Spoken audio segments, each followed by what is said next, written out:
üstəgəl 8, C üstəgəl 16 və D-nin özü verilib. Düzdür?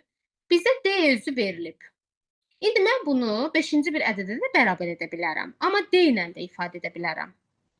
Bu A üstəgəl 12 də D-yə bərabərdir. Düzdür? B üstəgəl 8 də D-yə bərabərdir. C üstəgəl 16 da D-yə bərabərdir və D-nin özü də D-yə bərabərdir. Anladınız? İndi bura baxın. A D çıx 12-dir. B D çıx 8-dir. C D çıx 16-dır. D də elə D-dir. İndi baxın bura. Hansı ən böyükdür sizcə? D-dən 0 çıx. Bax, buna deyirəm ki, D çıx 0-dır. Anladınız? D-dən 0-ı çıxsam, 16-nı çıxsam, 8-i yoxsa 12-ni çıxsam ən böyük ədəd alaram. D-ni nə qədər azaltsam ən böyük olar? 0 qədər azaltsam. Deməli, D böyükdür. Böyük.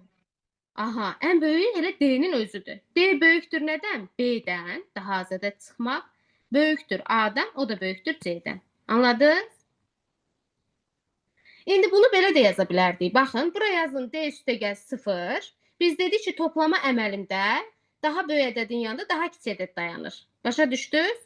İndi burada da bax görürsünüz A ən kiçikdir. Kiçikdir nədən? A, daha doğrusu A ən kiçikdir. C ən kiçikdir. C kiçikdir A-dan, kiçikdir B-dən, o da kiçikdir D-dən. Anladınız?